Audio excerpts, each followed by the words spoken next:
نہ کرنا۔ اور نبی کریم صلی اللہ علیہ وسلم نے فرمایا البرکۃ مع اکابرکم، جو برکتیں ہیں وہ تمہارے بڑوں کے ساتھ ہیں۔ ٹھیک ہے جی، یہاں پر حسن سلوک میں سب سے زیادہ جو مستحق ہیں وہ والدین ہیں۔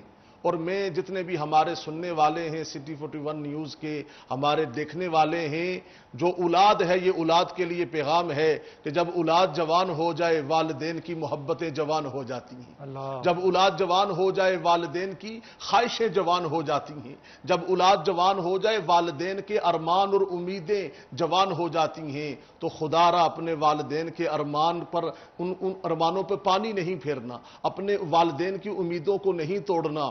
اور نبی کریم صلی اللہ علیہ وسلم کے پاس ایک صحابی آئے، اللہ کے نبی سے کوئی کام تھا، اللہ کے نبی نے پوچھا یہ تمہارے ساتھ کون ہے؟ عرض کی یا نبی اللہ یہ میرے والد ہیں۔ اللہ کے نبی نے فرمایا کبھی اپنے والد کے آگے نہ چلنا، تم دونوں کو چلنا پڑے، والد